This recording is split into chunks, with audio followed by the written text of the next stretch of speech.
Welcome to the Head Trash Show. My name is Alexia Leachman and I'm the founder of Head Trash, home to the new and unique head trash clearance method that removes unwanted negative thoughts, feelings and emotions quickly and effectively so that you can achieve clarity, confidence and contentment in your life. My goal with this podcast is to teach you how to create some headspace by helping you to unpick what's blocking you and sharing some tips and how-tos for clearing it. Tune in every week as I share simple strategies to help you to achieve confidence and clarity in your life and business. To find out how to clear your head trash quickly and effectively using our unique method, pop over to headtrash.com to get our free download and subscribe for our free head trash clearance updates. And now for the show.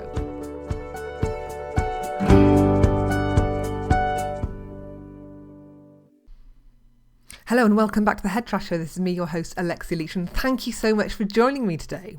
Now, today's show, I'm going to talk all about stress and what are your stress triggers. You know, those things that happen to you in life that just get you stressed. Your buttons, you know, when people just press your buttons and the next thing you know, you're getting stressed. So today I want to talk about how you can start getting rid of your stress triggers.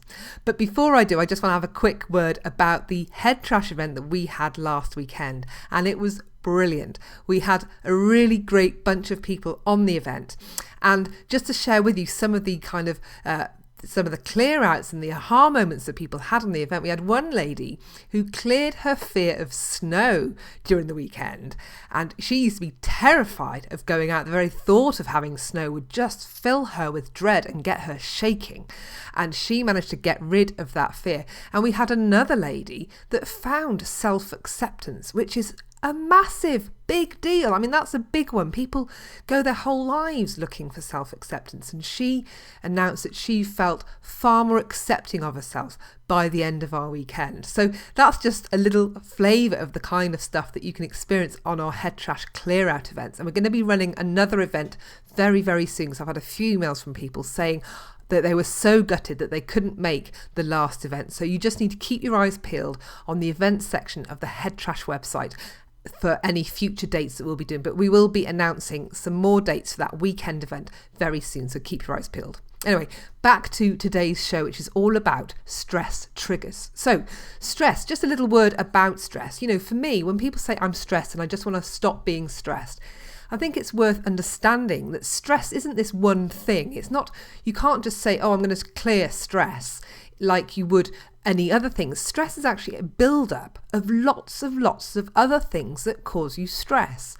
And then we just give it this big sweeping label and name it stress. But really, if you want to start reducing stress in your life, you need to start identifying all those tiny little things that stress you out. And for me, those are your stress triggers or your buttons. You know, when people say, he just pushes my button, well, hey, let's get rid of that button. And that's the best way to reduce stress in your life, is to get rid of those buttons, of those stress triggers. Now, what I'm not saying here is we need to change your life, everyone in it, and all the environment in which you operate, in which you live, so that these triggers no longer exist, because that's just silly. You know, basically those triggers are on you, and it's something very personal to you, because what might stress you out doesn't necessarily stress the next person out. So it's not about changing everybody in your life. It's not about changing the environment in which you live or the work that you do. But what it is about is changing you so that you no longer react to those triggers. That way, those things can still happen to you, but they just don't stress you out anymore. So that's what today's podcast is about, is helping you to identify and eliminate your stress triggers.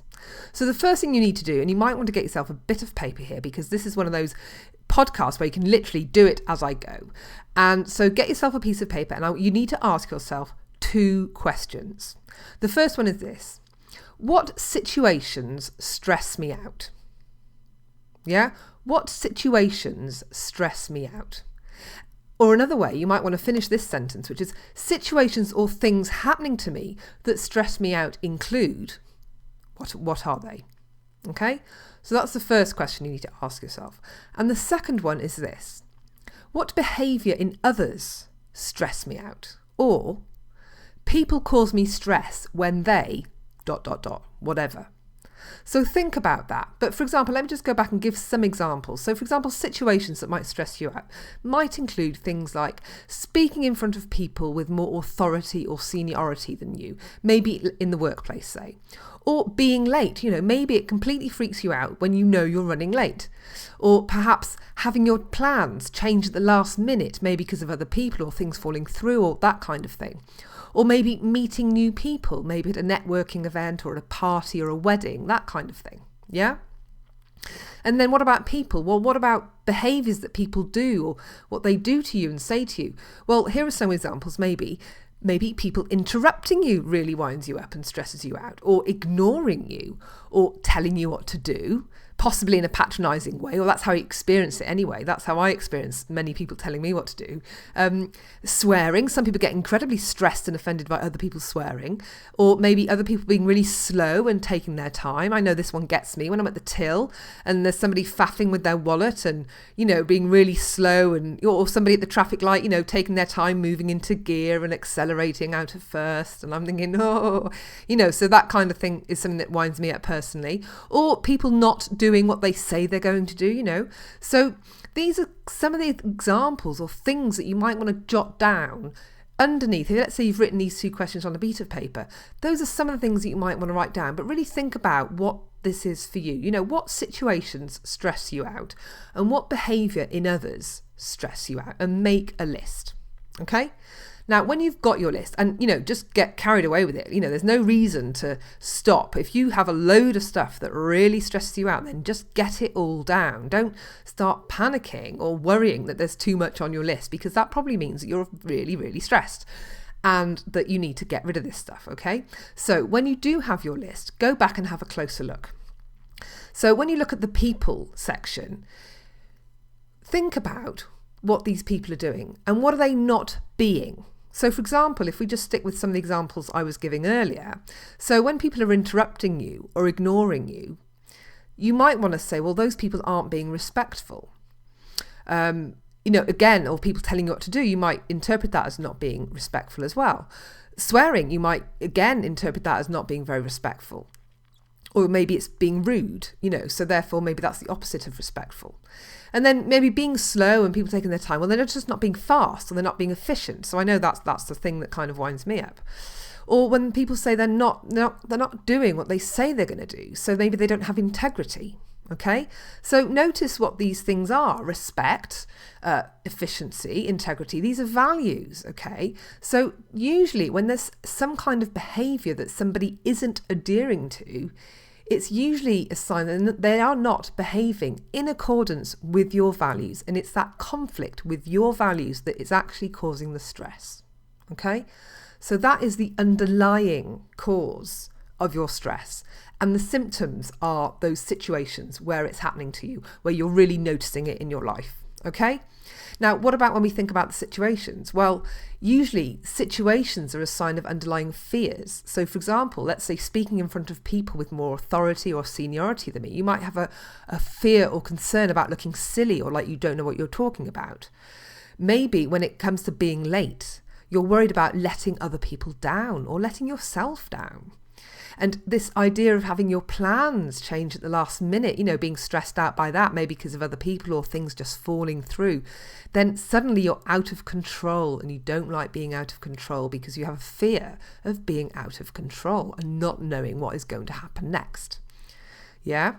And so again, but also if you think about the meeting new people, let's say at a networking event, you experience social anxiety, that kind of thing, then that might be again to do with not knowing what to say, a fear of looking silly or stupid in front of other people, worrying about what other people say, all that kind of stuff. So suddenly you have a nice list of fears that may be worth addressing too.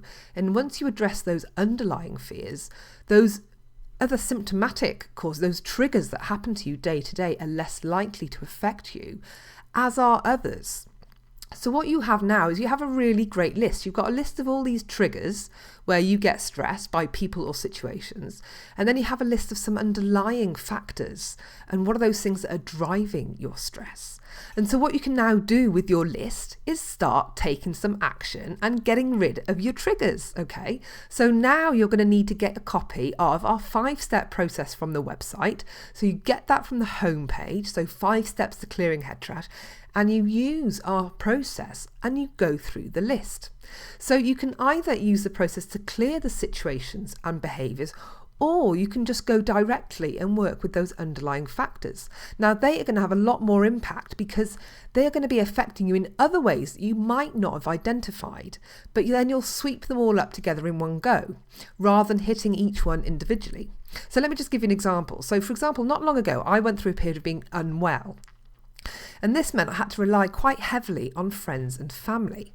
And the more that continued, that just started stressing me out, because I've always been somebody that's prided myself on being independent and being able to look after myself and being somebody that didn't need to rely on others. So now that I had to rely on others, I found that really challenging.